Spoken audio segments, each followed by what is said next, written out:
الأنبياء والمرسلين وعلى آله وأصحابه الطيبين الطاهرين أما بعد فأعوذ بالله من الشيطان الرجيم بسم الله الرحمن الرحيم الذي خلق الموت والحياة ليبلوكم أيكم أحسن عملا صدق الله العظيم غوث اعظم بمنے بے سرو ساما مددے قبلِ دین مددے کعبہ ایمان مددے انتظار کرم تست من عینی رائے خدا جو خدا بینو خدا دا مددے بگیردہ بے بلا افتادہ کشتی ضعیفانو شکستہ رات و پشتی بحق کے خواجہ عثمان ہارون مدد کن یا معین الدین چشتی مدد کن یا معین الدین چشتی مدد کن یا معین الدین چشتی ممبر پر رونق افروز برادر ذی قدر پیر طریقت سید یاسین باپو قادری مدظل لہ العالی و جمیع عرش مقام سادات کرام علماء ذوی الاحترام حاضرین محفل السلام علیکم ورحمۃ اللہ وبرکاتہ۔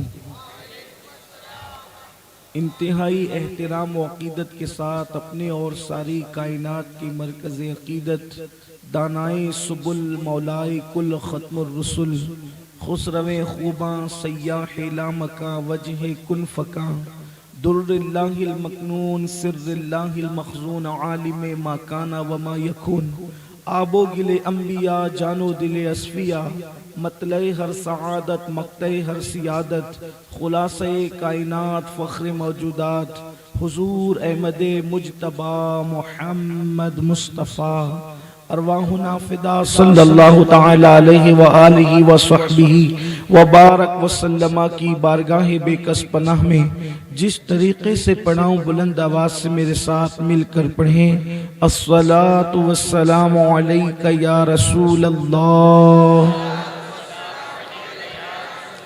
الصلاۃ والسلام علیک یا نبی اللہ،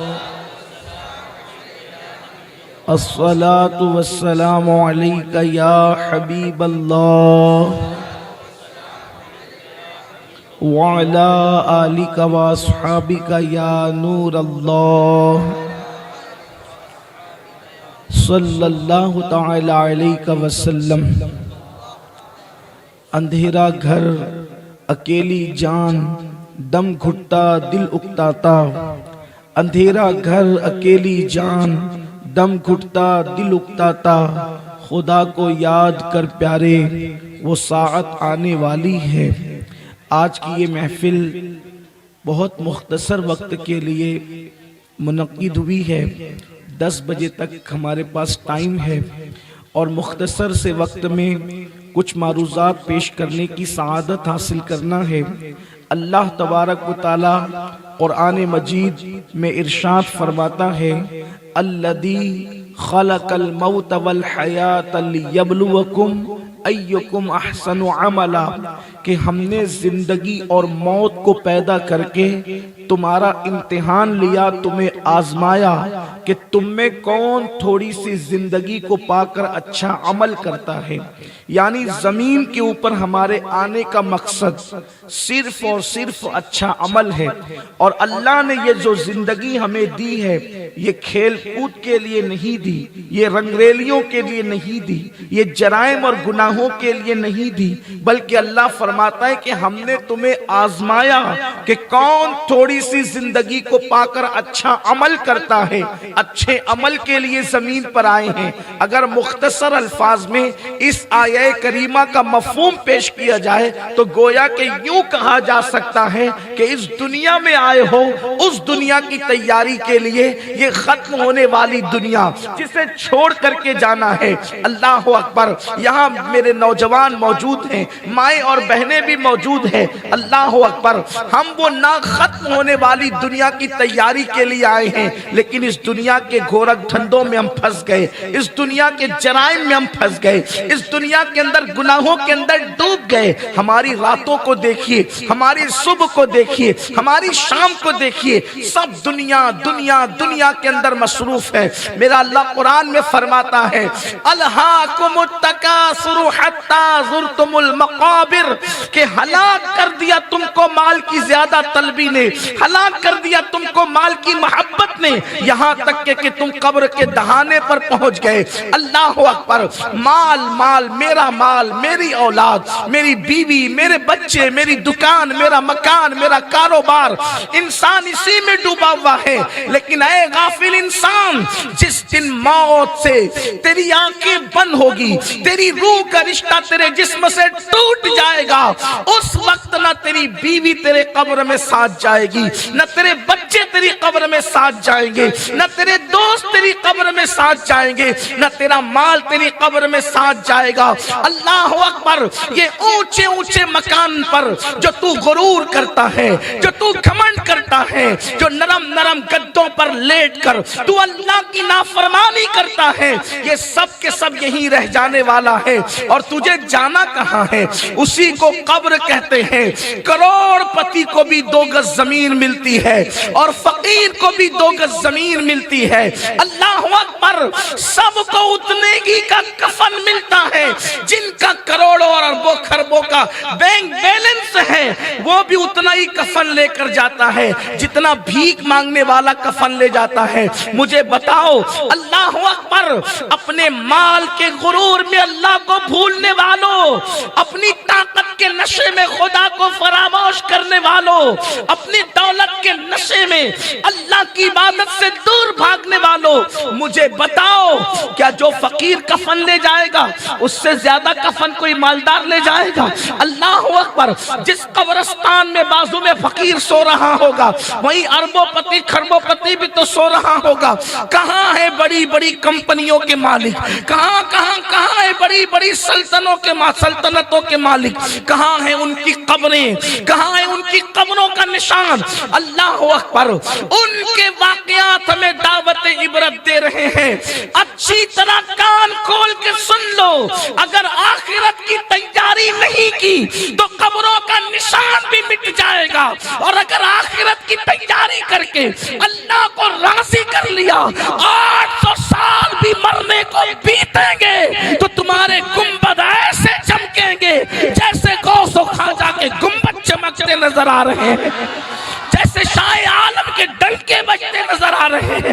اللہ اکبر، یہ کون لوگ تھے؟ وہ بھی تو انسان ہی تھے، لیکن ان میں اور ہم میں فرق یہ ہے، یا ان میں اور بادشاہوں میں فرق یہ ہے کہ اللہ اکبر، اوروں نے آخرت کی تیاری نہیں کی، اللہ کو بھول گئے، اور انہوں نے آخرت کی تیاری کر کے اللہ کو راضی کیا، یہ نیک عمل کرتے رہے۔ کتنے افسوس کی بات ہے نا، جو چیز کفن میں ساتھ لے کر کے جانا ہے، جو چیز کفن میں ساتھ لے کر کے جانا ہے، اس کے لیے کوئی تیاری نہیں، ان اعمال کے لیے کوئی تیاری نہیں۔ کتنے افسوس کی بات ہے، 8-8 10-10 گھنٹہ آدمی پیسے کمانے میں لگا دیتا ہے، لیکن 10 منٹ نماز کے لیے نہیں نکال سکتا۔ میں پوچھنا چاہتا ہوں، تھوڑی دیر ذرا اللہ کا تصور، اللہ رب العزت کے بارگاہ میں کھڑے ہونے کا تصور کر کے، اپنی قبر کا تصور کر کے، اپنی موت کا تصور کر کے، دنیا چھوڑنے کا تصور کر کے سوچو، جس مال کو 8-8 گھنٹے محنت کر کے کما رہے ہو، کیا وہ ساتھ میں لے جاؤ گے؟ اور جس نماز کا ثواب کفن میں لے جانا ہے، اس کے لیے کتنا ٹائم،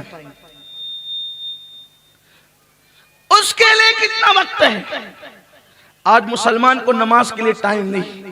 اللہ کے رسول صلی اللہ علیہ وآلہ وسلم فرماتے ہیں، جو نماز نہیں پڑھتا اس کو زکوٰۃ بھی مت دینا، اس کے پاس بھی مت بیٹھنا۔ بے نمازی کے پاس، اللہ کے رسول علیہ السلام رحمت للعالمین نے فرمایا، بے نمازی کے پاس کبھی مت بیٹھنا، کیونکہ بے نمازی پر آسمان سے لعنت برستی رہتی ہے، اس کے پاس بیٹھنے والے کو منع کیا، اس پہ جو لعنت برس رہی اس کا اثر تم پر بھی ہوگا۔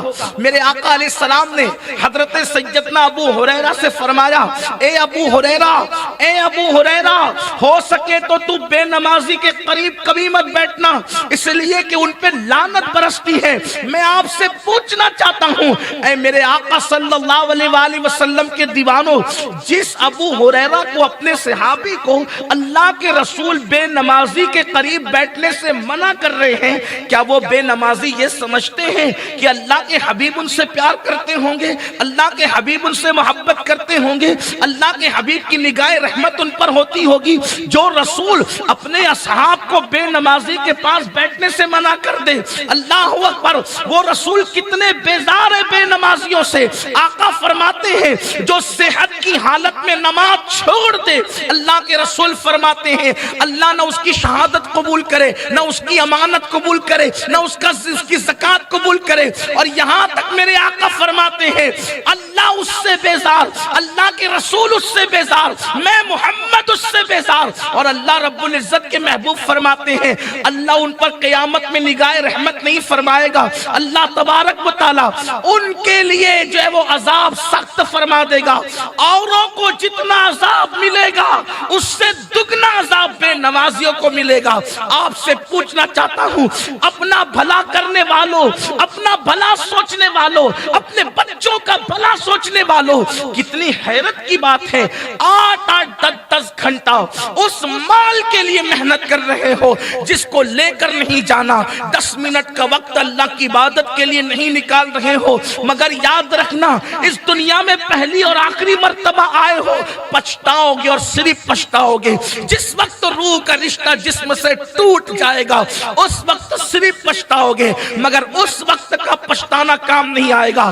آج شیطان فجر کی نماز کے وقت تمہیں سلا رہا ہے، شیطان ظہر کی نماز کے وقت تمہیں کام میں لگا رہا ہے، لیکن تمہیں نہیں پتا تم اپنا کتنا بڑا نقصان کر رہے ہو۔ میرے آقا نے فرمایا الا لا دینا لمن لا صلاۃ لہ، آقا فرماتے ہیں اس کا دین ہے ہی نہیں جس کی نماز نہیں ہے۔ آقا فرماتے ہیں اس کا دین نہیں جس کی نماز نہیں ہے۔ مسلمانوں میں آپ سے پوچھنا چاہتا ہوں اپنا کتنا نقصان کرو گے، اللہ کو کتنا ناراض کرو گے؟ چونکہ وقت بہت مختصر ہے، صرف 2 باتیں عرض کر کے بات مکمل کرتا ہوں۔ اللہ کرے کسی کے دل کو چوٹ کرے، جب بھی سوچتے ہو نا نماز کل سے پڑھیں گے، کل سے پڑھیں گے، کل سے پڑھیں گے، میرے عزیز کل کسی کی زندگی میں نہیں آتا، کل کسی کی زندگی میں نہیں آتا۔ آج کی بات کرو، ابھی کی بات کرو، اسی وقت کی بات کرو۔ میرے بھائی یاد رکھنا، آپ غرور کرو گے، آپ گھمنڈ کرو گے، آپ مال کی محبت میں ڈوبتے رہو گے، گناہوں کی محبت میں ڈوبتے رہو گے۔ یہی ہے نا، گناہوں کے لیے تو وقت ملا، یار کی محبت کے لیے وقت نہ ملا، خدا کی عبادت کے لیے وقت نہ ملا، غیبت کے لیے وقت ملا، قرآن کی تلاوت کے لیے وقت نہ ملا، فتنے پھیلانے کے لیے وقت ملا، لوگوں سے محبت کرنے کے لیے وقت نہیں ملا، زبان سے شعلے اگلنے کے لیے وقت ملا، زبان سے میٹھی باتیں کرنے کے لیے وقت نہیں ملا، ہاں اللہ اکبر، چوریاں کرنے کے لیے وقت ملا، محنت کا کما کر لوگوں کی مدد کرنے کے لیے وقت نہیں ملا، ہاں تاش کے پتے کھیلنے کے لیے وقت ملا، مصطفیٰ جان رحمت پہ درود پڑھنے کے لیے وقت نہیں ملا، ہاں واٹس ایپ چیک کرنے کے لیے وقت ملا، فیس بک پر ٹائم پاس کرنے کے لیے وقت ملا، لیکن اللہ کے قرآن کی تلاوت کے لیے وقت نہیں ملا۔ پھر یہی وقت نہیں ملا، یہ مصروف ترین دنیا میں ایک وقت ایسا آئے گا کہ موت کا فرشتہ آپ کے سرہانے کھڑا ہوگا، اور اس وقت انسان اپنی زندگی پر کفِ افسوس مل رہا ہوگا۔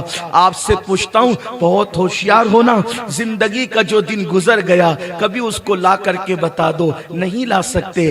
اسی طرح جیسے وہ ایک دن گزرا ویسے پوری زندگی زندگی گزر جائے گی، تم لا کر کے نہیں بتا سکتے، اختیاری میں نہیں ہے، اس لیے کہ آپ اچھا کام کرو تو بھی زندگی جا رہی ہے۔ حضرت سیدنا امام فخر الدین رازی فرماتے ہیں، میرے استاد نے فرمایا کہ میں زندگی اور موت کا فلسفہ میں نے برف کو دیکھ کر کے سیکھا۔ فیکٹری سے جب ایک مرتبہ برف نکلتا ہے تو سوائے پگھلنے کے اس کو اور کوئی دوسرا کام نہیں ہوتا۔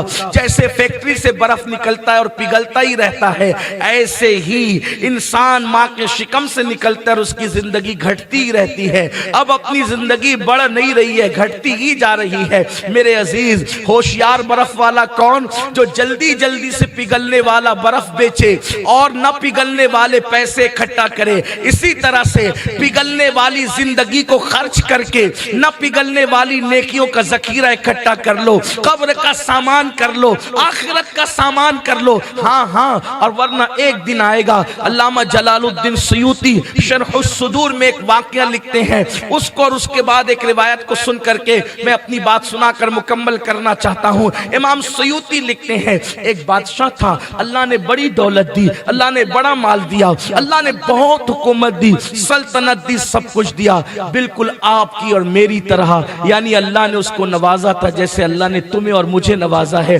آپ میں سے بہت سارے ہوں گے، آپ کہیں گے میں تو ہاتھ مزدور ہوں، مجھے اللہ نے کیا نوازا؟ میں کہتا ہوں نادان ہو، اگر ہاتھ مزدور ہو لیکن 3 مرتبہ تو پیٹ بھر کے کھاتے ہونا، 2 مرتبہ تو کھاتے ہونا، جا کر کے غربت کی داستان ان سے جا کر پوچھو جو بیت المقدس کی سرزمین پر بستے ہیں، اللہ اکبر، ان کے بچوں کو افطار تک کے لیے کھجوریں میسر نہیں ہیں، اللہ اکبر۔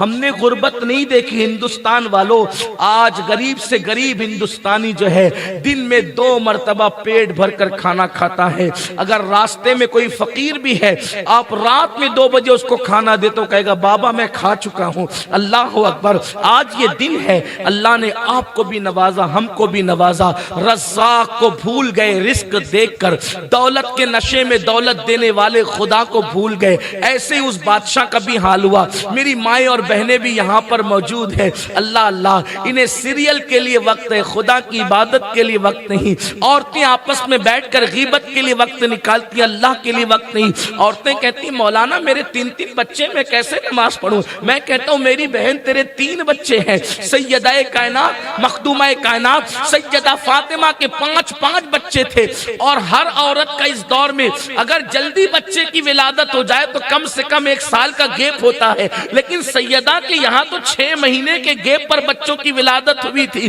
اتنی چھوٹی سی عمر میں 5 بچوں کی ماں بن گئی تھی، لیکن فرض تو فرض ہے، جب رات کے وقت مصلی پر عبادت کے لیے کھڑی ہوتی اور سجدے میں جاتی تو پوری رات ایک سجدے میں سبحان ربی الاعلیٰ کے لاہوتی نغمات کو گنگناتے ہوئے گزار دیتی۔ جب صبح ہوتی تو حسرت کے ساتھ سر اٹھا کر نماز مکمل کرتی اور کہتی مولا تو نے رات اتنی چھوٹی بنائی کہ تیرے نبی کی بیٹی فاطمہ دل کھول کر سجدہ بھی نہ کر سکی، مولا کوئی لمبی رات تو دے تاکہ دل کھول کر میں سجدہ کر سکوں۔ میری بہنوں، آج تمہیں راتیں گناہوں کے لیے چھوٹی پڑتی ہے، ان کو عبادت کے لیے راتیں چھوٹی پڑتی تھی۔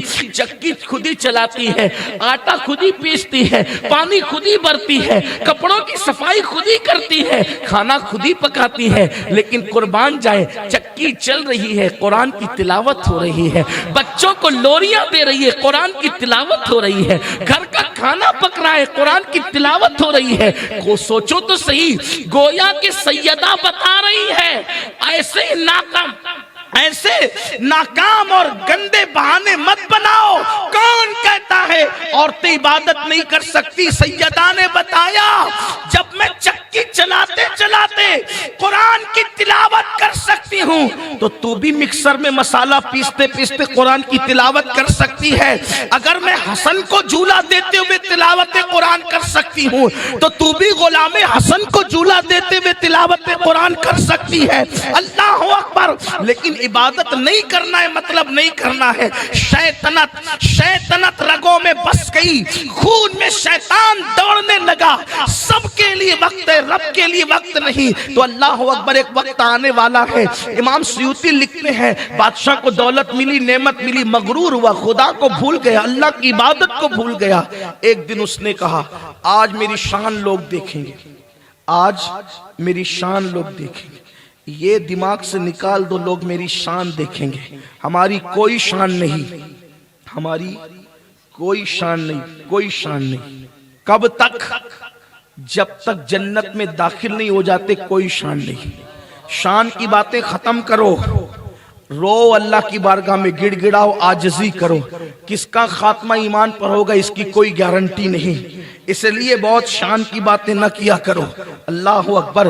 امام غزالی فرماتے میرے استاد ایک راستے سے جا رہے تھے, دیکھا ایک لڑکا نوجوان اکڑ کر سینہ تان کے چل رہا ہے. میرے استاد نے کہا اللہ سے ڈر, ایسے مغرور مت بن, سینہ تان کے مت چل.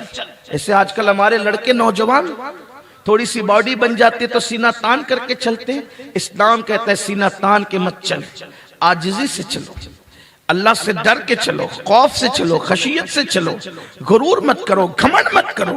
تو اس نے کہا, امام غزالی کے استاد کہتے ہیں اکڑ کے مت چل. اس نے کہا آپ مجھے نہیں پہچانتے میں کون ہوں؟ یعنی کوئی بڑے باپ کا بیٹا رہا ہوگا, کہا مجھے نہیں پہچانتے میں کون ہوں؟ تو میں اچھی طرح جانتا ہوں تو کون ہے. کہا کون ہوں؟ کہ تیری ابتدا ناپاک قطرہ نطفے سے تو پیدا ہوا, تو ناپاک قطرے سے, اور مرنے کے بعد سڑی ہوئی بدبو مٹی تیری انتہا ہے. اچھی طرح جانتا ہوں. یہی ہے نا, کتنا گھمنڈ کرو گے. کیسے پیدا ہوئے؟ مما دافق, اچھلتے ہوئے پانی سے پیدا ہوئے. اس کی وضاحت کی من نطفہ, نطفے سے ناپاک قطرے سے پیدا ہوئے.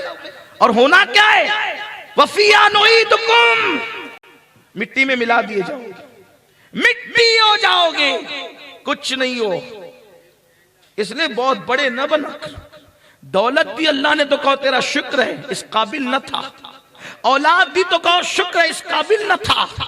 عزت دی تو جھکو, اس قابل نہ تھا. شکر کرو, شکر کرو گے تو اور ملے گا, اکڑو گے تو چھین لیا جائے گا. اس لیے اس نے کہا آج لوگ میری شان دیکھیں, میری شان دیکھیں لوگ, میرے لیے قیمتی کپڑا لاؤ سلا کر. سب لوگ قطار بنا کر کھڑے ہو جاؤ. آج کوئی مجھ سے بات نہیں کرے گا, آج کوئی مجھ سے کلام نہیں کرے گا, آج مجھ سے کوئی مخاطب نہیں ہوگا. آج لوگ میری شان دیکھیں گے. گھوڑے پہ بیٹھا, قیمتی کپڑے پہن کر, آواز آئی سب ادب کرو ان کا. سب لوگ ہاتھ باندھ کے, بادشاہ تھا وہ, گردن جھکا کے کھڑے ہو گئے. جیسے ہی بادشاہ کے زرق برق لباس پر لوگوں کی نظر پڑی, قیمتی خوبصورت گھوڑے پہ سواری پہ نظر پڑی, لوگ حیران تھے کیا عزت ہے اس کی. ایسے میں گھوڑے کا ایک قدم, سواری کا ایک قدم آگے بڑھنے والا تھا. زور سے آوازیں, بادشاہ رکو. یہ حیرت انگیز آواز تھی, روبدار آواز تھی, آواز میں روب تھا, گھن تھی, گرج تھی. رکو. کسی میں جرت نہیں تھی روکنے کی, لیکن آواز تھی رکو تو رک گیا. مڑ کے دیکھا تو کہا کچھ سنو. آنے والا مرد درویش, باروب چہرے والا, کیا بات ہے؟ تم سے بات کرنا ہے. کیا بات کرنا ہے؟ ایسے نہیں, قریب آ کے کرنا ہے. آؤ بولو. گردن نیچی کر, کان میں بات کرنا ہے. بادشاہ نے کہا میں آپ کی سن رہا ہوں, اتنا ہی کافی ہے, میں نے تو منع کیا تھا لوگوں سے کہ آج کسی سے بات نہیں کریں گے. کہا گردن نیچی کر. آواز میں یہ تاثیر تھی کہ بادشاہ کو گردن نیچی کرنی پڑی. کان میں کہنے والے نے کہا پہچانتے ہو میں کون ہوں؟ مجھے پہچانتے ہو میں کون ہوں؟ نہیں, مجھے کو ملک الموت کہتے ہیں, مجھے کو ملک الموت کہتے ہیں. چلو جناب وقت آ گیا ہے, حضرت تھوڑا سا موقع دینا, کچھ لمحے کا موقع, اپنے اللہ کو منا لوں, توبہ کر لوں, گھر والوں سے مل کر کچھ نصیحتیں وصیتیں کر دوں. انہوں نے کہا تو بھی بندہ ہے اور میں بھی بندہ ہوں, تو نے اس کی نہ مانی, میں اس کی نافرمانی نہیں کر سکتا. اس نے مجھے حکم دیا روح نکالنا ہے مطلب نکالنا ہے, میں کچھ نہیں کر سکتا. مجھے اس کا اختیار نہیں کہ میں کسی کو مہلت دوں. جب تک اللہ نے تجھے مہلت دی تھی تو گناہ کر رہا تھا. جب تک اللہ نے تجھے مہلت دی تھی تو نافرمانی کر رہا تھا. جب تک اللہ نے تجھے مہلت دی تھی اللہ سے بغاوت کر رہا تھا. اللہ نے تجھے مہلت دی تھی گھمنڈ کر رہا تھا, دولت اور پیسوں پہ اترا رہا تھا, خوبصورت مکانات پہ اترا رہا تھا, کسی کو خاطر میں نہیں لا رہا تھا. اب وقت آیا تو مجھ سے ٹائم مانگتا ہے. میں کیوں ٹائم دوں؟ میں ٹائم نہیں دے سکتا. تو نے نافرمانی کی, میں نافرمانی نہیں کر سکتا. تجھے ابھی اسی وقت چلنا ہوگا. پتہ نہیں دونوں میں کیا باتیں ہو رہی تھی. لوگ تو حیران تھے, لیکن لوگوں نے اتنا ضرور دیکھا کہ تھوڑی دیر پہلے جو بڑے کر و فرر گھمنڈ کے ساتھ اپنی سواری پر بیٹھ کر کے گردن اکڑا کر کے کھڑا تھا, اللہ اکبر, اس کا لاشا تھوڑی دیر میں زمین پہ تڑپ رہا تھا اور لوگوں کو دعوت عبرت دے رہا تھا کہ اللہ اکبر. اللہ جب تمہیں موقع دے اس موقع کو غنیمت جانو. میری قوم کے جوانوں, وہ بادشاہ کی طرح ہم بھی غلطی کر رہے ہیں.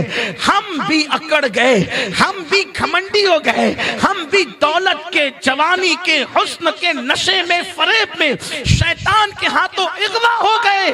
ہاں ہمیں ٹرین پکڑنے کے لیے صبح کو آنکھ کھلتی ہے, فجر کی نماز کے لیے آنکھ نہیں کھلتی. ہاں بچوں کو اسکول پہنچانے کے لیے آنکھ کھلتی ہے, مسجد جانے کے لیے صبح کو آنکھ نہیں کھلتی. ہاں دوستوں میں بیٹھنے کو ٹائم ملتا ہے, نماز کے لیے ٹائم نہیں ملتا. وقت جا رہا ہے, زندگی کی ٹرین آگے بڑھ رہی ہے, زندگی کی سواری آگے بڑھ رہی ہے, زندگی کا سورج ڈھل رہا ہے. بہت جلد وہ آنے والا آئے گا جس کا وعدہ قرآن کہتا ہے کل نفس ذائقۃ الموت, ہر نفس کو موت کا مزہ چکھنا ہے. ہاں میرے بھائی, وہ موت کی گھاٹی جو بڑی دردناک ہے وہ جلد آنے والی ہے. اتنی نادانی نہ کر, رات کی تاریکیوں میں موبائل پر زنا کے مناظر دیکھ کر اپنی آخرت کو تباہ نہ کر میرے بھائی. یہ تیری خوبصورت جوانی پر ترس آتا ہے, یہ تیرا خوبصورت سا چہرہ, یہ تیرا حسین سا چہرہ جس کو دیکھ کر پھولوں کی معصومیت یاد آتی ہے. جب یہ تیرے راتوں کے گناہوں کی وجہ سے جہنم کے اندر ڈالا جائے گا, جہنم کی آگ میں تجھے دہکایا جائے گا. ہائے تیرے جسم کی نزاکت کہ تو سگریٹ کا چٹکا برداشت نہیں کر پاتا, تو جہنم کی وہ دہکتے ہوئے شعلے جس سے جہنم بھی پناہ مانگتا ہے. اللہ کے حبیب غیب دا نبی صلی اللہ علیہ وآلہ وسلم ارشاد فرماتے ہیں جہنم میں ایک وادی ہے, اس وادی کا نام ویل ہے, ویل. اور آقا فرماتے ہیں ویل نامی وادی کا حال یہ ہے کہ ایسی اس میں جہنم کی آگ ہے کہ جہنم بھی اس سے پناہ مانگتا ہے. جہنم کی آگ اسی سے بھڑکائی جاتی ہے. صحابہ نے پوچھا آقا اس ویل میں کون داخل کیا جائے گا؟ آقا فرماتے ہیں جو وقت گزار کر نماز پڑھتا تھا وہ ویل میں داخل کیا جائے گا. پڑھتا تھا نہیں پڑھتا تھا ایسا نہیں, پڑھتا تھا مگر وقت گزار کر پڑھتا تھا. جو وقت گزار کے قضا کر کے نماز پڑھے, یعنی فجر کا وقت کب تک رہتا ہے؟ سورج نکلنے تک رہتا ہے. سورج نکلنے کے بعد قضا پڑی, ویل ٹھکانا ہوگا. سحر کا وقت کب تک رہتا ہے؟ عصر کے وقت آنے سے پہلے تک رہتا ہے. عصر کے بعد ظہر پڑی تو ویل ٹھکانا ہوگا. نماز پڑھتا ہے وقت گزار کر پڑھتا ہے, اس کا ٹھکانا ویل ہوگا. اور جو نماز پڑھتا ہی نہیں اس کا ٹھکانا کیا ہوگا؟ اب ذرا سنیے, آقا کریم صلی اللہ علیہ وآلہ وسلم فرماتے ہیں جو نماز نہیں پڑھتا اس کو فرعون کے ساتھ قیامت کے دن اٹھایا جائے گا, اس کو حامان کے ساتھ اٹھایا جائے گا, اس کو شداد کے ساتھ اٹھایا جائے گا. آپ مجھے بتائیے ہندوستان میں رہ کر اگر کوئی کسی کو یہ کہے کہ تجھے کچہریوں میں ہندوستان کے باغیوں کے ساتھ لایا جائے گا, اس پہ کیا گزرے گی؟ جو ہندوستان کے باغیوں کے ساتھ آئے گا وہ سوچے گا نا کہ اب پھانسی کا پھندا تو میرے لیے ہے ہی, کیونکہ بڑے بڑے مجرم معاف کر دیے جائیں گے, لیکن ملک کا باغی, ملک کا غدار معاف نہیں کیا جائے گا. اگر ہیلمٹ پہننے نہ پہننے کا جرم کیا معاف کر دیا جائے گا. تھوڑا سا چالان کاٹ کر کے معاف کر دیا جائے گا. اسی طرح سگنل توڑا, کوئی سزا جو ہے وہ پیسے دے کر کے اس کو نظر انداز کر دیا جائے گا. مگر ملک سے جس نے غداری کی, بولو کوئی بڑے سے بڑا سورسز لائے گا, معاف کیا جائے گا. بلکہ کوئی سورس بھی اگر اس کا بن کر آئے گا تو کہیں گے اچھا ملک کے غدار کی سفارش کرتا ہے تو اس کو ہی پکڑا جائے گا. بولو سفارش کرنے والے کو ہی پکڑا جائے گا. کوئی ملک کا وفادار ملک کے غدار کی سفارش کر سکتا ہے؟ نہیں کر سکتا. یہ اللہ کے غدار ہے. قرآن نے کہا فرعون اللہ کا غدار, حامان اللہ کا غدار, اللہ اکبر شداد اللہ کا غدار, یہ سب لوگ اللہ کے عذاب میں گرفتار ہو کے مرے. فرعون کو دریا میں ڈبایا گیا. اللہ نے مخلوق کے دل میں اس کی اتنی نفرت پیدا کی کہ دریا نے بھی اس کو قبول نہیں کیا. دریا نے اٹھا کر کے اس کو پھینک دیا. جانوروں نے, کتوں نے بھی اس کو نہیں کھایا. جانوروں نے بھی اس سے نفرت کی, کتوں نے بھی نہیں کھایا.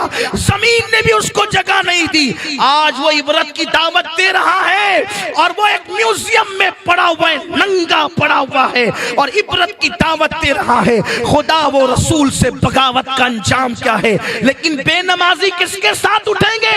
اسی فرعون کے ساتھ جس کو کتوں نے تک منہ نہیں لگایا, جس کو دریا نے بھی اچھال کر باہر پھینک دیا, جس کو زمین نے بھی اپنے سینے میں پناہ نہیں دی. بتاؤ آج نماز کے لیے وقت نہیں ہے. قیامت کے دن کی رسوائی کیسی, قیامت کے دن کی تباہی کیسی. آج فجر میں اگر 20 منٹ زیادہ سو لوگے تو کون سا تمہارا فائدہ ہو جائے گا, اور اگر 20 منٹ پہلے صبح کو اٹھ جاؤ گے تو تمہارا کون سا نقصان ہوگا. واللہ فجر کی 20 منٹ کی نیند چھوڑو گے کوئی نقصان نہیں, فائدہ ہی فائدہ ہوگا.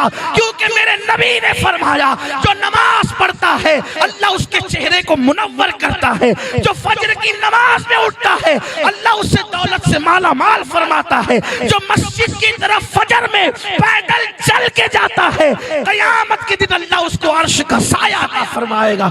فجر میں اٹھنے کا فائدہ ہی ہے, فجر میں اٹھنے کا فائدہ ہی ہے. آج آپ دیکھو کسی بھی ڈاکٹر کے پاس جاؤ, کوئی موٹا ہو, کوئی شوگر کا پیشنٹ ہو, کوئی بلڈ پریشر کا پیشنٹ ہو, کوئی پیشنٹ ہو, ہارٹ کا پیشنٹ ہو, ڈاکٹر کیا کہتا ہے؟ صبح پیدل چلو. ڈاکٹر کہتا ہے تو سب صبح پیدل چل رہے ہیں. ڈاکٹر لوگوں نے آج کہنا شروع کیا صبح پیدل چلو.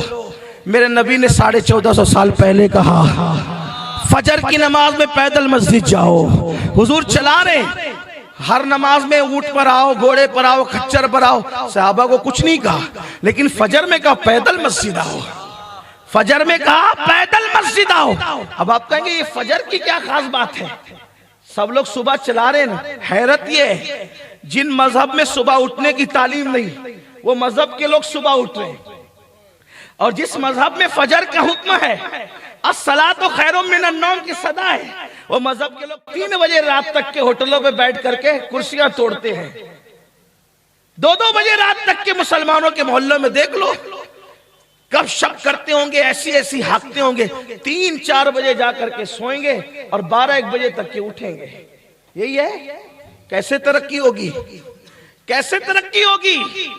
میرے آقا فرماتے صبح کا سونا, فجر کے وقت کا سونا رزق کو تنگ کرتا ہے, رزق میں تنگی لاتا ہے. اپنا نقصان مت کرو, ہوش کے ناخن لو.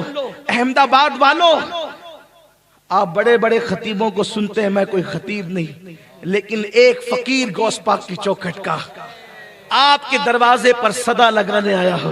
اللہ والو اللہ کی طرف آ جاؤ, اللہ کے بندو اللہ کی طرف آ جاؤ, ورنہ یاد رکھنا اللہ جس پہ روزی تنگ کر دیتا ہے اس کی روزی کو کوئی کشادہ نہیں کر سکتا. بڑی معذرت کے ساتھ میں تعویذ کا مخالف نہیں, فجر نہیں پڑھتے سوتے پڑے رہتے ہیں, تنگی اللہ کر دیتا ہے روزی میں, اور آپ جاتے کس کے پاس ہو؟ تعویذ والے باباؤں کے پاس. حضرت میری روزی تنگ ہو گئی, ذرا تعویذ دے دو. جس کی روزی اللہ نے تنگ کی ہو, ہے دنیا میں کوئی ایسا تعویذ کہ اللہ کے تنگ کی بھی روزی کو کوئی کھول سکے؟ تعویذ میں جادو کا علاج ہے, تعویذ میں اللہ کی ناراضگی کا علاج نہیں ہے. اللہ کی ناراضگی کیسے ختم ہوگی؟ جب تیری نماز نہ پڑھنے پہ اللہ نے ناراض ہو کے روزی تنگ کی ہے، تب اس کا علاج کیا ہے؟ نماز پڑھ، نبی کی آنکھوں کو ٹھنڈک دے، پھر اللہ تیرے گھر میں ٹھنڈک عطا کرے گا۔ نبی کی آنکھوں کو ٹھنڈا کر، نماز کا تحفہ بھیج۔ آقا فرماتے ہیں جعلت قرۃ عینی فی الصلاۃ، نماز میں میری آنکھوں کی ٹھنڈک ہے۔ ایک بار مسلمان نمازی بن کر تو دیکھ، پھر دیکھ تیرے کیسے وارے نیارے ہوتے ہیں۔ واللہ تیرے گھر میں روزی برکت برسے گی، رحمتوں کا نزول ہوگا، تیرے بچے تیرے فرما بردار ہوں گے، تجھے نعمتیں ملے گی، تجھے برکتیں ملے گی۔ اللہ تجھے اتنا نوازے گا کہ تو رکھ رکھ کے بھولے گا۔ کیوں؟ اس لیے کہ میرے نبی نے فرمایا جب اذان ہوتی ہے تو روئے زمین کی ساری دولت سمیٹ کر مسجد میں لائی جاتی ہے۔ جو مسجد میں آتے ہیں اللہ ان کو روزی بھی دیتا ہے، روزی میں برکت بھی دیتا ہے۔ جو مسجد میں نہیں آتے وہ رزاق ہے، روزی تو دیتا ہے مگر برکت نہیں دیتا۔ جس کو اللہ برکت نہیں دیتا اس کا کچھ رہ نہیں جاتا، اور جس میں برکت دیتا ہے تھوڑے میں بہت ہوتا ہے۔ سمجھاؤں آپ کو؟ سمجھ لو۔ دیکھو اللہ جس سے ناراض ہوتا ہے اس کو برکت، اور جس سے راضی ہوتا ہے اس کو برکت۔ یزید مرا، 8 بیٹے چھوڑ کے مرا۔ یزید مرا، 8 بیٹے چھوڑ کے مرا۔ اللہ ناراض، برکت نہیں دینا تھی، 8 لاپتہ ہوئے، نہ ان کا پتہ، نہ ان کی قبر کا پتہ، نہ ان کی نسل کا پتہ، نہ ان کا کوئی نام لینے والا۔ اللہ نے برکت نہیں دی۔ اللہ اکبر۔ یزید کی قبر کا نشان بھی مٹا، اس کی اولاد کا نام و نشان بھی ختم ہوا، لیکن حسین ایک بیمار دبلا پتلا زین العابدین چھوڑ کر کے گئے۔ اللہ راضی تھا، ایسی برکت دی کہ کربلا سے لے کر احمد آباد تک کے دیکھو حسین کے بیٹوں کی ایک قطار نظر آ رہی ہے۔ کیا آپ نہیں دیکھتے؟ ایک زین العابدین میں برکت دی، باقر اسی سے آئے، جعفر صادق اسی سے آئے، موسیٰ کاظم اسی سے آئے، علی رضا اسی سے آئے، حضرت تقی اسی سے آئے، حضرت نقی اسی سے آئے، حسن عسکری اسی سے آئے، بغداد کے جیلانی اسی سے آئے، اجمیر کے خواجہ اسی سے آئے، احمد آباد کے شاہ عالم اسی سے آئے، سرکار قطب عالم اسی سے آئے۔ دیکھو اللہ نے برکت دی، ایک چھوڑا تھا، ایک میں برکت کتنی۔ اللہ برکت دے تو قیامت تک کوئی ختم نہیں کر، حکومت بھی ختم نہیں کر پائے۔ اللہ برکت دے تو حکومتیں بھی ختم نہیں۔ کتنا مٹانے کی کوشش کی حکومتوں نے، حکومتیں ختم ہو گئی، آل حسین ختم نہ ہو۔ برکت اللہ نے دی، برکت اللہ نے دی۔ پتا چلا اگر آل میں برکت دے، آل میں برکت دے تو حکومتیں بھی ختم نہیں کر سکتی۔ حسین نے سجدے میں سر دیا تو اللہ نے آل میں برکت دی۔ تم سجدوں کے پابند بن جاؤ، اللہ تمہاری مال میں بھی برکت دے گا، تمہاری آل میں بھی برکت دے گا۔ آپ کہیں گے کیا مال ملتا ہے؟ مال ملتا ہے۔ میں کہتا ہوں نادان، اپنے نبی کا فرمان پڑھ۔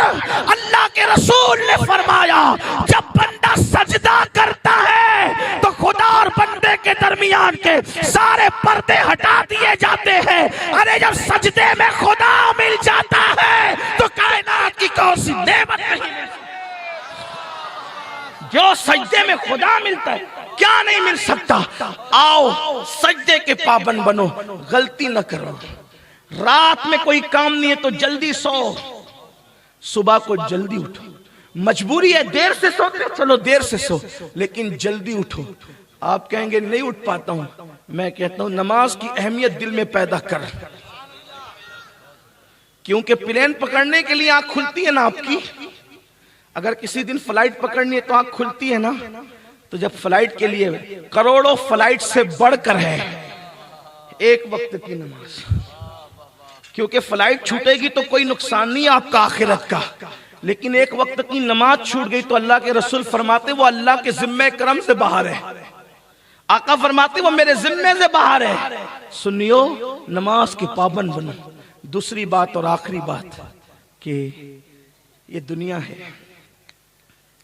یہ دنیا ہے، اور اللہ نے ہمیں اپنے محبوب کی امت میں پیدا کیا ہے۔ ہمارے لیے سب سے بڑا پلس پوائنٹ یہ ہے، ہمارے لیے سب سے بڑا پلس پوائنٹ یہ ہے ہم محبوب کی امتی ہیں، اور محبوب کی امت ہونے کی وجہ سے ہمارے لیے خاص رعایت یہ ہے، توجہ کرنا، حضور کی امت ہونے کی وجہ سے خاص رعایت ہمارے لیے کیا ہے پتہ ہے؟ جب اللہ نے قلم پیدا کیا، یہ والا قلم جو آپ نہیں، اللہ کا قلم، اللہ کا قلم اللہ نے پیدا کیا، لوح پیدا کیا جس پر لکھا جاتا ہے قلم سے، تو اللہ نے قلم کو کہا قلم لکھ، اکتب یا قلم، قلم لکھ، توجہ کرنا، لکھ قلم لکھ۔ تو قلم نے کہا کیا لکھوں؟ کہا آدم کا نام لکھ، ان کی قوم کے حالات لکھ، قلم نے لکھ دیا۔ نوح کا نام لکھ، ان کی قوم کے حالات لکھ، کیا لکھوں؟ قوم اچھا کرے گی تو اچھا پائے گی، برا کرے گی تو ڈبا دوں گا ان کو، سب کو مار ڈالوں گا، سب کو عذاب دوں گا۔ موسیٰ علیہ السلام کا نام لکھ، ان کی قوم کے حالات لکھ، کیا؟ موسیٰ میرے کلیم، ان کی قوم اگر اچھا کرے گی تو ٹھیک، اگر اچھا نہیں کرے گی تو ان کے چہرے سور اور بندر کی طرح بنا دوں گا۔ اس طرح سب حالات، یعنی اچھا کیے تو اچھا، برا کیے دو۔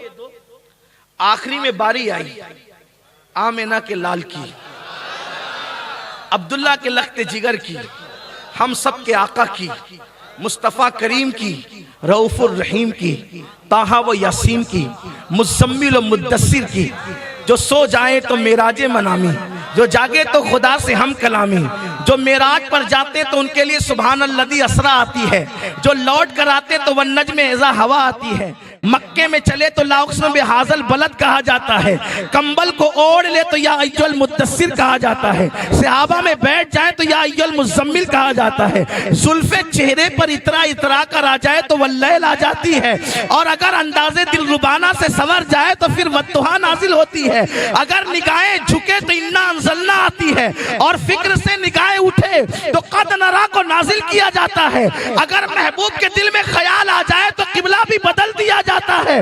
وہ یتیموں کا ماوا، وہ غریبوں کا غم گسار، وہ بیواؤں کے سروں پہ چادریں ڈالنے والا، اللہ اکبر، جس کی نہ کوئی مثل ہے نہ مثال ہے، اللہ نے ان کو بنانے کے بعد وہ دکان ہی بڑھا دی۔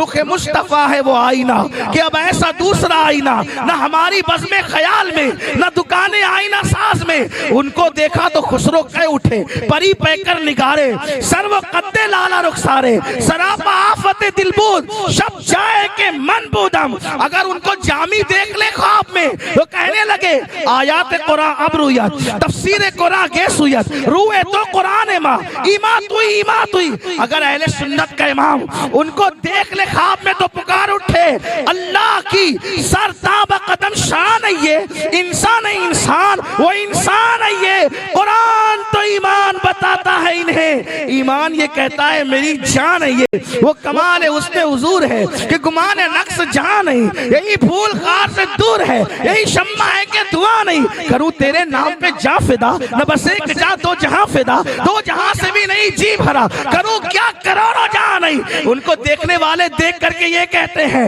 آفاق کہا گردیدم مہرے بتا ورزیدم بسیار خوبات دیدم لیکن تو چیزیں دیگری، اللہ اکبر، اللہ اللہ، ان کو دیکھنے والے کہتے ہیں لا یمکن الثناء کما کان حقہ، بعد از خدا بزرگ توئی۔ قصہ مختصر، باری آئی ان کی قلم لکھ، قلم لکھ، محبوب کا ذکر لکھ، نام محمد لکھ، قلم نے کہا کیا لکھوں؟ اب 1,24,000 کم و بیش لکھتے لکھتے گویا کہ قلم عادی ہو گیا تھا، تو جو شاگرد سمجھانے کے لیے کرم ملانے کے لیے نہیں، جو شاگردوں کو پتا ہو کہ استاد املا کس انداز میں کراتا ہے تو وہ 2 جملے بولتا ہے تو شاگرد آگے بڑھ کے 4 لکھ لیتا ہے کہ روزانہ کا معمول یہی ہے نا، قربان سمجھانے کے لیے کہا، ملانے کے لیے نہیں۔ جب میرے اللہ نے کہا قلم لکھ، محبوب، میرے محبوب، ان کی امت کا ذکر لکھ دوں، وہ گنہگار ہوں گے اور تو سزا دے گا، تب یا قلم، قلم ادب کر، قلم ادب کر، کس کا نام آیا ہے؟ ادب کر، کس کا نام آیا؟ میرے محمد کا، جس کے نور کے پسینے سے تجھے پیدا کیا، محبوب کا نام ادب۔ تو قلم، اللہ رب العزت کا یہ حکم سن کر کے شک ہو گیا۔ قلم شک کہتے ہیں ٹکڑے ہونے کو، لیکن شک ہو گیا، اور اللہ نے جب تک چاہا وہ شک رہا، پھر اللہ نے اس کو درست کیا، لکھ۔ اب کا مولا کیا لکھوں؟ لکھ، میرے محبوب کی امت گنہگار ہے اور میں ان کو بخشنے والا غفار ہوں۔ اوروں کے لیے کیا لکھا؟ وہ گناہ کریں گے تم ان کو ڈبوئیں گے، ہوا چلا کے ماریں گے، پتھر برسا کے یعنی جو پاپ کرے گا وہ تباہ ہوگا۔ لیکن پلس پوائنٹ کیا ہے؟ محبوب کے ہو، لیکن محبوب کے جب تک رہو گے تبھی تک رعایت کی جائے گی۔ اگر محبوب سے غداری کرو گے تو کہیں پناہ نہیں ملے گی، اس لیے ان سے وفا کرو۔ آپ کہیں گے حضرت ہم تو وفا کر رہے ہیں، میں کہتا ہوں یہی وفا کہ ہیرو سے پیار کیا تو اس کی نقل کی، آمینہ کے لال سے کیسے پیار کیا، ان کی نقل کرنے میں شرم آتی ہے؟ مولانا داڑھی رکھنے میں اچھا نہیں لگتا، توبہ کر، کیا بک رہا ہے؟ اگر کوئی کرکٹر داڑھی رکھ لے تو تجھے رکھنے میں شرم نہیں آتی، اگر کوئی ہیرو رکھ لے تو تجھے رکھنے میں شرم نہیں آتی۔ میں کیسا لگوں گا؟ ارے نادان تو کیسا لگے گا؟ اس لیے کہ جس کے چہرے کو قرآن نے ودھا کہا، ان کے چہرے پر بھی تو داڑھی تھی۔ ان سے زیادہ حسن کس کے پاس ہے؟ داڑھی کالی ہے، داڑھی کالی ہے تو کیسا لگتا ہے انسان؟ اسٹیج پہ بیٹھے ہوئے لوگوں کو دیکھ لو، بہت خوبصورت لگتا ہے۔ وہ چھلے ہوئے مرغے جو ہوتے ہیں نا، جو داڑیاں کٹا کر کے بدصورت نظر آتے ہیں، گالی نہیں دے رہا ہوں، برا مت ماننا، لیکن یہ میرے جذبات ہیں، ان سے اچھے کالی داڑھی والے نظر آتے ہیں۔ جوان ہے تو کالی داڑھی حسن میں اضافہ کرتی ہے، اور اگر یہی سفید ہو جائیں تو پتہ ہے کیا ہے؟ میرے آقا فرماتے ہیں سفید داڑھی والوں کی دعا کو رد کرنے میں اللہ حیا فرماتا ہے۔ جب میرے امتی کی داڑھی سفید ہو جاتی ہے تو اللہ فرشتوں سے کہتا ہے فرشتوں اب اس کے گناہ مت لکھا کرو، میرا بندہ بوڑھا ہو گیا ہے۔ یہ سفید داڑھی والوں کا احترام ہے اسلام میں۔ اور آپ کہتے کیسا لگوں گا؟ آپ کہتے حضور سے وفا کرتے ہیں، کانوں میں ایئر فون لگا کر گانے سنتے ہو، نعت کیوں نہیں سنتے؟ اگر وفا کرتے ہو تو نعت سنو، وفا کرتے ہو تو ان کی بات سنو۔ تو میں عرض یہ کر رہا تھا، بات جو ختم کرنے لگا تھا یہ کہ میرے عزیز حضور کی امتی ہے نا، اس لیے اپنے ساتھ خاص رعایت ہے کہ اگر ہم توبہ کریں تو ہم جو کچھ بھی پاپ کرتے ہیں وہ ایک سیکنڈ میں معاف ہو جاتے ہیں۔ حضرت سیدی سرکار نظام الدین محبوب الہی ارشاد فرماتے ہیں کہ متقی اس کو کہتے ہیں جس نے گناہ نہیں کیا، اور تائب اس کو کہتے ہیں جس نے توبہ کیا۔ تو متقی کا نامہ اعمال اور توبہ کرنے والے کا نامہ اعمال دونوں برابر برابر ہوتا ہے، دونوں میں کوئی گناہ نہیں ہوتا۔ کسی نے پوچھا وہ کیسے؟ متقی کا تو اس نے گناہ کیا ہی نہیں اس لیے گناہ لکھا ہی نہیں ہے، توبہ کرنے والے کا کیوں نہیں لکھا ہوتا؟ وہ کہا جب وہ توبہ کر لیتا ہے تو اللہ سارے گناہوں کو مٹا دیتا ہے۔ آؤ آج توبہ کریں، سچی توبہ۔ لیکن پھر کہتا ہوں کان پیٹنے کی بات، کان کھینچنے کی بات نہیں، گال پیٹنے کی بات نہیں۔ توبہ وہ جسے رسول اللہ نے توبہ کہا، توبہ وہ جسے اللہ نے توبہ کہا، توبہ وہ جسے اسلاف نے توبہ کہا۔ مطلب اللہ سے یہ عہد کرنا کہ آج سے پہلے جو ہوا معاف کر دے، آئندہ میں نہیں کروں گا، اس کا وعدہ کرنا، اور پھر اس راستے نہ جانا۔ ایک مرتبہ کر کے دیکھو، بھوکے رہو گے تو بھی سکون کی نیند آئے گی۔ میرے بھائیوں اگر دولت بھی ہے نا آپ کے پاس، میں یقین سے کہتا ہوں میں کروڑ پتیوں کے بنگلوں میں بھی جاتا ہوں اور میں غریبوں کے جھوپڑے میں بھی جاتا ہوں، میں دیکھ رہا ہوں نہ غریبوں کو سکون ہے نہ مالداروں کو سکون ہے، سب بے قرار ہے، نیند کسی کو چین کی نہیں آ رہی ہے، لوگ نیند کی گولیاں کھاتے ہیں، لوگ کچھ کرتے ہیں، نیند نہیں آ رہی ہے، نیند آتی بھی تو سکون نہیں ہے، ٹینشن ٹینشن۔ کیوں؟ اس لیے کہ مچھلی کو اگر پانی سے نکال دو اور مخمل کے بستر پہ ڈال دو، مچھلی نے کرنا کیا ہے؟ کیا کرنا ہے؟ تڑپنا ہے اس نے تڑپنے کے سوا کچھ نہیں. آپ مچھلی سے کہو ارے میں نے تو تجھے پانی سے نکال کے مخمل پہ ڈال دیا، مچھلی کہے گی میرا کام ہی مخمل سے کچھ نہیں، میرا جیون تو پانی میں ہے، میری زندگی تو پانی میں، میرا آرام تو پانی میں، کیونکہ اللہ نے اس کو میرے لیے لازم کر دیا ہے. میرے عزیز، جیسے مچھلی کے لیے پانی ضروری ہے ویسے تیرے لیے نیک اعمال ضروری ہے. مچھلی کو سکون پانی میں ملتا ہے، مومن کو سکون نیکیوں میں ملتا ہے. اس لیے کہ اگر تم مومن ہو، حدیث پاک میں مومن کی پہچان یہی ہے، جب وہ نیکی کرے تو اس کو سکون ملے گا، اور جب وہ گناہ کرے گا تو وہ بے قرار ہو جائے گا. یہ بے قراری بھی تمہارے ایمان کی نشانی ہے کہ ایمان ہے اسی لیے تم بے قرار ہو. اب اس کا علاج کیا ہے؟ تعویذ اس کا علاج نہیں. پھر کہتا ہوں میں تعویذ کا مخالف بھی نہیں، کوئی میرا جو ہے وہ یہ نہ کہے کہ میں تعویذ کی مخالفت کر کے گیا، نہیں، غلط مطلب مت لینا. میں مانتا ہوں تعویذ کو، میں نے خود پہن رکھا ہے، میرے پیر کا دیا ہوا تعویذ میرے گلے میں ہے. اور یاد رکھیں کہ اس کو کوئی ہاتھ لگا دے تو میری روح تڑپ جاتی ہے. کبھی ایئرپورٹ والے کہتے ہیں باہر نکالو اور اس کو نکالتے ہیں تو میں تڑپ جاتا ہوں، اس لیے کہ میں خود تعویذ کا قائل ہوں. لیکن میں اتنا جانتا ہوں تعویذ کی جگہ تعویذ کام کرتا ہے نا، اور عمل کی جگہ عمل کام کرتا ہے.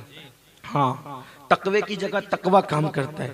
پرہیز، کوئی پورا قرآن لٹکا کے گھومے اور نافرمانی اللہ کی کرے تو قرآن پہننے سے بھی اس کو کوئی فائدہ نہیں ملنا چاہیے جائے کہ تھوڑا سا تعویذ. یہ جادو بلا کا اثر کا توڑ ہے، اللہ کی ناراضگی کا علاج یہ نہیں ہے. اس لیے اے لوگوں جو بے قرار ہو، بے چین ہو، توبہ کرو، گناہوں سے ہجرت کر کے نیکیوں کی طرف نکلو. اپنی راتوں کو آوارگی اور عیاشیوں میں گزارنے کی بجائے مصطفیٰ جان رحمت پہ درود پڑھو، اور کم سے کم 500 بار درود تو آپ کو پڑھنا ہی چاہیے. کیوں؟ اس لیے کہ دعویٰ کرتے ہو نا غلامی رسول میں موت بھی قبول ہے. ابھی ایک نعرہ بڑا خوبصورت ہمارے ہندوستان میں لگتا ہے، میرا دل خوش ہوتا ہے جب میرے نوجوان لگاتے، سب مل کے لگاتے، لبیک یا رسول اللہ، لبیک. میں خوش ہوتا ہوں، کتنا اچھا نعرہ ہے. کبھی مطلب سمجھا؟ طوطے کی طرح، مٹھو کی طرح، جس سے جو سنا کہتے ہو. کبھی سوچا اس کا مطلب؟ لبیک کا مطلب ہے حاضر ہوں یا رسول اللہ. کیا مطلب ہے؟ بہت اچھا لگتا ہے مجھے، یہ نعرہ لگنا چاہیے، ہر محفل میں لگنا چاہیے. لیکن آپ سے کہتا ہوں مطلب، یا رسول اللہ میں حاضر ہوں. نبی کا منادی کہہ رہا الصلاۃ خیر من النوم، وہاں غیر حاضر ہے. حضور کی طرف سے صدا رہی داڑھی رکھ، غیر حاضر ہے. حضور کی طرف سے حکم آتا ہے حلال کھا حرام مت کھا، غیر حاضر ہے. صرف نعرہ لگاتے ہو حاضر ہوں یا رسول اللہ، غیر حاضر ہر جگہ. اور لبیک یا رسول اللہ کس کی بارگاہ میں جرات کرتے ہو؟ کس کی بارگاہ میں جرات کرتے ہو؟ زبان پہ کچھ، دل میں کچھ، زبان کچھ، کردار کچھ. ارے لبیک یا رسول اللہ تو وہ کہنے کے سچے حقدار تھے. واللہ پہلی رات کی دلہن نبی کے کہنے پہ چھوڑ کے آئے اور اپنی جان تک قربان کر دی. لبیک یا رسول اللہ کا حق انہوں نے عطا کیا کہ جب نبی نے فرمایا کہ تبوک کے لیے چندہ دو تو اپنے کپڑے تک اتار کر صدیق اکبر نے دے دیے اور ٹاٹ لپیٹ لیا. نعرے خوب لگ رہے ہیں، میں نعرے کا مخالف نہیں، یاد رکھنا. لیکن لبیک یا رسول اللہ کہنے والوں حاضر کہاں ہو؟ جو ٹوپی پہننے میں جو نوجوان شرمائے کیا ہوگا ان کا؟ یہودی بن رہے ہو، عیسائی بننا چاہتے ہو، معاذ اللہ، عملی طور پر، زبانی طور پر تو نہیں، اعلان تو نہیں کر رہے ہو، لیکن بتاؤ نا، گھر کا ماحول عیسائیوں کی طرح، گھر کا ماحول یہودیوں کی طرح، چہرہ یہودیوں اور عیسائیوں کی طرح، رہن سہن یہودی اور عیسائیوں کی طرح، بولنا چالنا یہودی اور عیسائیوں کی طرح، کھانا پینا یہودی اور عیسائیوں کی طرح. کہاں ہو؟ نبی کے طریقے پر کہاں ہو؟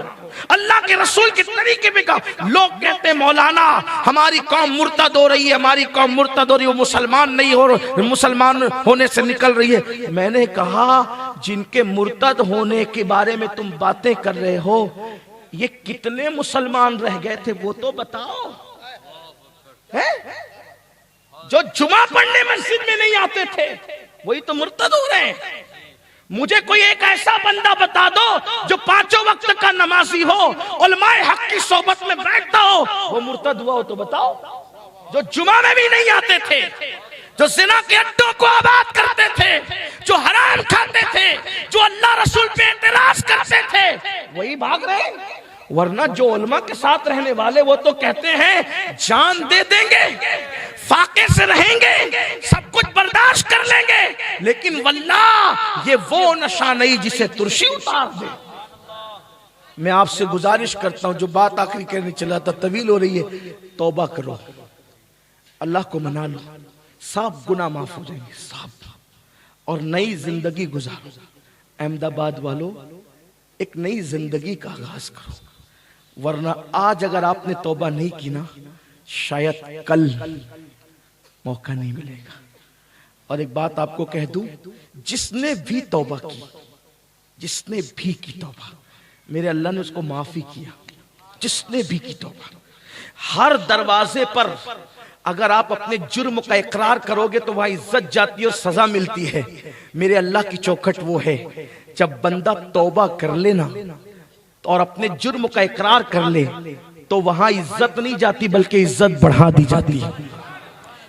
ایک چھوٹی سی گفتگو سن لے اس سلسلے میں تاکہ آپ کو موقع مل جائے اور آپ کی طبیعت چاہے کہ آپ توبہ کریں گے اور سچی توبہ کریں اور اچھی توبہ کریں اور اللہ سے سچا عہد کریں. اچھا, اپنے مذہب میں یہ بھی نہیں ہے کہ وہاں جا کے توبہ کرو اور وہاں جا, ایسا کچھ نہیں.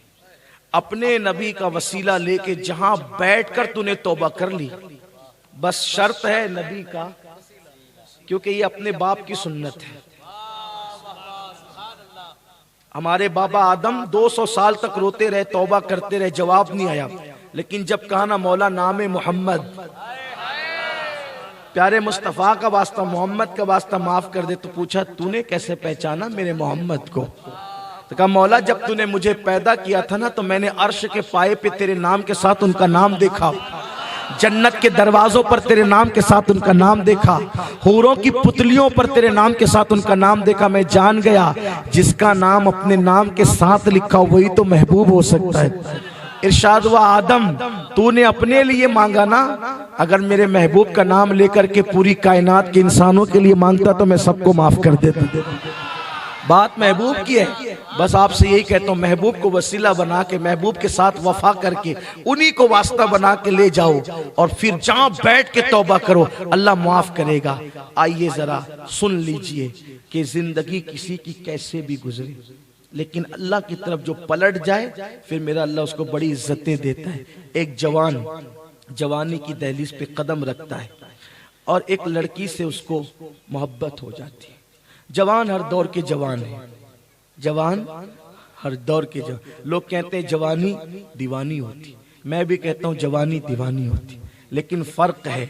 دنیا والوں کی جوانی گناہوں کی دیوانی ہوتی ہے اور مصطفیٰ والوں کی جوانی مصطفیٰ جان رحمت کی دیوانی ہوتی. اوروں کی آنکھ اوروں سے لڑتی ہے اور غلامان مصطفیٰ کی آنکھیں ان کے لیے برستی ہیں. سب کے لیے رو کر دیکھا, ایک بار میرے محبوب کے لیے بھی رو کے دیکھ لو. ہاں, سب سے وفا کر کے دیکھا, ایک مرتبہ مصطفیٰ جان رحمت سے بھی وفا کر کے دیکھ لو. اللہ کی قسم کھا کر کہتا ہوں جس دن سچے دل سے نبی کے ایسے وفادار ہو گئے جیسے اللہ چاہتا ہے تمہیں وفادار دیکھنا اور خدا جیسا حکم دیتا ہے تمہیں وفاداری کا, زمین پہ پیر مارو گے زمین سونا اگلے گی. واللہ کے اللہ کی قسم کھا کے کہہ رہا ہوں, ہمیں وہ نبی ملا ہے, وہ نبی حضرت ابراہیم علیہ السلام قیامت کے دن میرے نبی کی شان دیکھ کر کہیں گے یا رسول اللہ مجھے بھی اپنی امت میں شامل کر لو. سوچو غور کرو, سوچو غور کرو, حضور کے امتی ہونے کا اعزاز بن مانگے اللہ نے ہمیں امتی بنایا. خلیل اللہ کہہ رہے حضور مجھے اپنی امت میں شامل. سوچو تو صحیح ان کے امتی ہونے میں فائدہ کیا ہے, توجہ کریں. ان کے امتی ہونے میں نبی موسیٰ کلیم کہتے ہیں رب ارنی, تو کہتا ہے لن ترانی, آپ نہیں دیکھ سکتے. اور ہم سے کیا کہتا ہے ادعونی استجیب لکم, مجھ سے جو مانگیں گے میں تمہیں دے دوں گا. کلیم کو کہتا ہے لن ترانی، اور ہمیں گنہگاروں کو کہہ رہا ہے استجیب لکم، جو مانگو گے دوں گا۔ تو اس سے معاذ اللہ یہ نہیں کہ آپ کا درجہ نبی سے بڑھ گیا، نہیں، بلکہ یہ اس کو کہتے ہیں کمال اصل الگ ہے اور فضائل طفیلی الگ ہے نا، ہے نا۔ مثال کے طور پہ بتاؤں، بات دور نہ نکلے کہ بتا دوں گا۔ جوتے کیا کبھی تخت پہ جا سکتے؟ نہ تخت جوتوں کے لیے اور نہ جوتے تخت کے لیے، کبھی جا سکتے ہیں؟ نہیں، ٹھیک۔ جب تخت پہ نہیں جا سکتے تو ممبر پہ رکھے جا سکتے ہیں؟ بولو نہیں نا، سچی بات نہیں۔ لیکن میں نے اونٹ کے بنے ہوئے جوتوں کو ایک ممبر پہ دیکھا،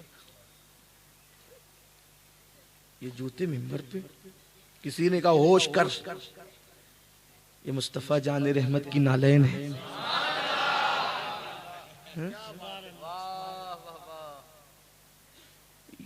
شہر کا ایم ایل اے ممبر پہ نہیں جا سکتا، لیکن حضور کی نالین جا رہی، کیوں؟ نسبت بڑی ہے نا، نسبت بڑی ہے۔ دوسری بات سوچ لیں، ٹوپیاں اسٹیجوں پہ آ سکتی ہے؟ آ سکتی ٹوپیاں اسٹیجوں پہ؟ نہیں آتی۔ رومال اسٹیجوں پہ، اسٹیج رومالوں کے لیے بنتے ہیں؟ بولو نہیں نا۔ آپ لوگ بیٹھے ہیں نیچے، میرا رومال ہے اوپر میری گود میں، یہ آپ سے افضل تو نہیں نا؟ نہیں نا، بالکل نہیں۔ لیکن یہ آ گیا اسٹیج پہ، وجہ میرا طفیلی ہے، میرے ساتھ آیا ہے، آپ سے افضل نہیں ہے لیکن ہے میرا طفیلی، اس لیے میرے ساتھ آیا۔ صحیح۔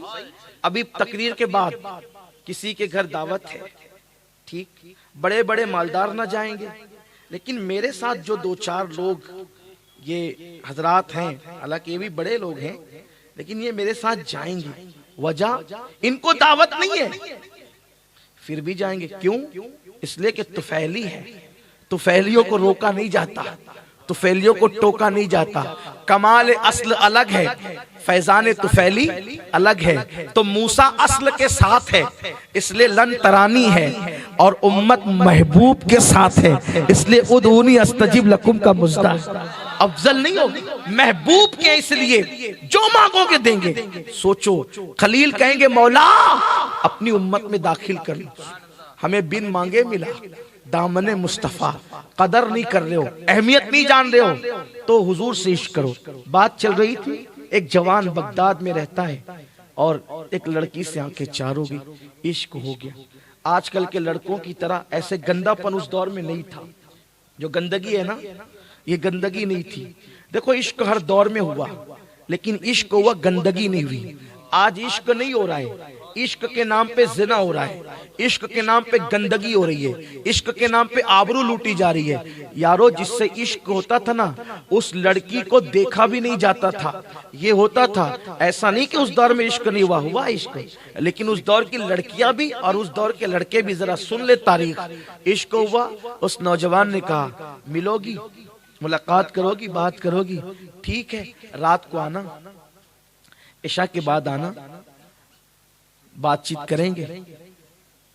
وہ تو دامن بچا گئی، یہ جوان جلدی جلدی بغداد کی سردی آئے، اس کے گھر کے سامنے کھڑے ہو گئے، دیر تک کھڑے رہے، اس کو نہ آنا تھا نہ وائی، وہ بڑی پاک دامن تھی، آنکھیں چار ہو گئی تھی، وہ کہا تھا کہ ملیں گے، لیکن اس نے بہانہ کیا کہ ملیں گے، لیکن وہ ملی نہیں۔ تربیت ایسی تھی اس دور کی۔ آج کل کی لڑکیاں جو بگڑ رہی ہے، بھاگ رہی ہے، ماں باپ کا قصور ہے، کیونکہ ماں باپ سیریل دکھا رہے ہیں بیٹی کو، ماں باپ بے پردہ گھما رہے ہیں بیٹیوں کو۔ اگر بیٹیوں کو کنیز فاطمہ بنایا ہوتا تو یہ حالات زمانے نے نہ دکھایا ہوتا۔ پردہ نہیں، تقوی نہیں، پرہیزگاری نہیں، نماز نہیں، بیٹیوں کو چھوٹی چھوٹی آستین کے کپڑے پہنانے میں فخر محسوس کر رہے ہو، بغیر دوپٹے کے لے کے گھوم رہے ہو، فلمیں زنا کے مناظر دکھا رہے ماں باپ۔ ماں کے بازو میں جوان بیٹی بیٹھ کر کے سیریل میں جب ہیروئن کو ہیرو کے ساتھ بھاگتے دیکھے گی تو کیا وہ بھاگے گی نہیں؟ قصوروار ماں باپ ہے۔ وہ بدترین ماں باپ جو اپنی اولاد کو سیریل تو دکھاتے ہیں، سیدہ فاطمہ کی زندگی نہیں پڑھاتے، اور پھر روتے چار چار آنسوؤں سے میری بیٹی بھاگ گئی۔ قصوروار تم ہو، بیٹی سے زیادہ بدترین تم ہو، تم نے اس کی صحیح تربیت نہیں کی، اس کے پیٹ میں تم نے حلال لقمہ نہیں ڈالا۔ برا لگے مجھے معاف کرنا، نشتر جو لگاتا ہے وہ دشمن نہیں ہوتا۔ کل مسلمانوں کی بیٹیوں کا حال یہ تھا کہ مسلمان کی بیٹی ماموزاد بھائی سے بھی پردہ کرتی تھی، چچا زاد بھائی سے بھی پردہ کرتی تھی، پھوپھی زاد بھائی سے بھی پردہ کرتی تھی، اور آج محلے کا وہ کون سا جوان ہے جو ہماری بیٹیوں پہ نظر نہیں ڈالتا ہو؟ اس میں قصور ہمارا ہے۔ اور لوگ کہتے ہیں مولانا آج پردے کی بات نہ کرو، میں کہتا ہوں جب تم اللہ رسول سے بغاوت کرو گے خون کے آنسو رونا پڑے گا، خون کے آنسو رو گے۔ پردے کے پابند بنو، دینی تہذیب کے پابند بنو۔ وہ لڑکی پابند تھی، اس نے کہا رات کو ملیں گے، نہیں ہے، پوری رات نہیں۔ بغداد کی ٹھنڈی کڑاکے کی سردی، جو بغداد شریف ابھی بھی جاتے ہیں ان کو پتہ ہے کتنی سردی ہوتی ہے۔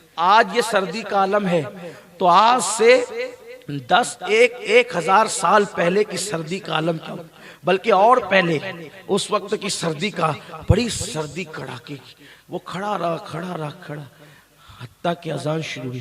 جیسے مؤذن نے بغداد کے میناروں سے بلند کی صدا اللہ اکبر اللہ اکبر، انہوں نے لکھا یا اللہ عشاء کی اذان ہو گئی۔ جیسی مؤذن نے توحید اور رسالت کے نغمے کے بعد حی علی الصلاۃ حی علی الفلاح کے بعد کہا الصلاۃ خیر من النوم، تو یہ تو پریشان، ارے عشاء کی نہیں فجر کی اذان ہو رہی، میں پوری رات کھڑا رہا ایک لڑکی کے لیے، میں پوری رات کھڑا رہا ایک لڑکی کے لیے۔ ان کو حیرت ہوئی اس جوان، اور پھر دل نے کچوکے دیے۔ جب اللہ کسی کو سدھارنا چاہتا ہے نا تو کوئی ایسی ملنگ آ جاتا ہے بستی میں، ہاں، اور وہ ایسی باتیں کر جاتا ہے، اور جب کوئی نہیں آتا تو پھر دل ہی کچھ کرنے لگتا ہے۔ دل نے ارے نادان، تو اللہ کے لیے اگر کھڑا رہتا پوری رات تو تجھے کیا ملتا؟ ایک لڑکی کے لیے کھڑے رہا، بے وفا کے لیے، وہ نہ آنا تھا نہ آئی۔ احساس ہوا چلو اب اللہ کے گھر چلتے ہیں۔ فجر کی اذان ہو چکی تھی، آئے توبہ کی مولا تجھ سے بہت دور چلا گیا تھا، معاف کر دے، معاف کر دے۔ اوروں سے دل لگانے لگا تھا، معاف کر دے۔ اوروں کے لیے رونے لگا تھا، معاف کر دے۔ خوب روئے، گڑ گڑائے، دل کا بوجھ دھلا، توبہ کی، معافی مانگی، فجر کی جماعت سے پڑھی، پھر بیٹھے رہے، ذکر اذکار کیا۔ سورج نکلا، اشراق پڑھی، چاشت پڑھی، مسجد سے باہر نکلے، ایک پیر صاحب بھی نکل رہے تھے، دونوں نکلے تو دیکھا کہ سر پہ بادل سایہ کر رہا ہے۔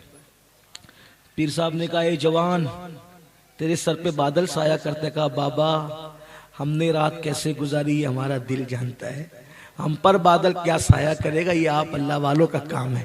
لیکن دونوں ساتھ ساتھ چلے تو بادل دونوں پہ سایہ کر رہا تھا۔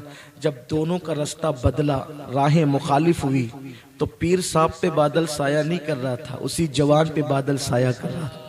تب پیر صاحب نے کہا او جوان، تو کہہ رہا تھا رات پتہ نہیں کہاں گزاری، دیکھ تیری شان۔ آنکھ میں آنسو آ گئے، مولا جرم کیا تھا کسی سے پیار کا تو تو نے چھپا لیا، اور توبہ کیا کی تو کتنی عزت دی تو نے کہ میرے سر پہ بادل سایہ کر رہا۔ مولا آج کے بعد اب تیرا در چھوڑ کے کہیں نہیں جاؤں گا، اب تیرا ہو جاؤں گا۔ دل میں پختہ ارادہ کیا، کہا اللہ والا بننا ہے تو کیا کرنا پڑے گا؟ کہا علم حاصل کرنا پڑے گا، میں علم حاصل کروں گا، عالم بنوں گا، حافظ قرآن بنوں گا، محدث بنوں گا۔ وہ جوان گیا تو اس کی خوش نصیبی، اس کو امام اعظم جیسا استاد ملا، امام اعظم جیسا استاد ملا۔ قرآن حفظ کیا، حدیث پڑھی، علم حاصل کیا، عالم بنے، محدث بنے، صوفی بنے، اتنے بڑے بن گئے، اتنے بڑے بن گئے، اتنے بڑے بن گئے کہ صوفیوں کی محفل میں جاتے تو لوگ شیخ المشائخ کہتے ہیں، محدث کی محفل میں جاتے تو لوگ امیر المومنین فی الحدیث کہتے ہیں، فقہا کی محفل میں جاتے تو امام الفقہا کہتے ہیں۔ امام بخاری کے استاد کے بھی استاد بن گئے وہ جوان۔ اسی جوان کو دنیا نے عبداللہ ابن مبارک کے نام سے یاد کیا۔ امام اعظم کہا کرتے تھے اگر قیامت میں اللہ مجھ سے پوچھے گا نعمان تو میرے لیے کیا لایا ہے تو میں عبداللہ ابن مبارک کو پیش کر دوں گا۔ دیکھا پہلے کی زندگی کیا توبہ کے بعد کی زندگی. آؤ ہم سب اللہ کی بارگاہ میں سچی توبہ کر لیں, آج کے بعد بدل جائیں, کل سے نئی زندگی کا آغاز کریں. استغفر اللہ ربی من کل ذنب و اتوب الیہ وما علیہ.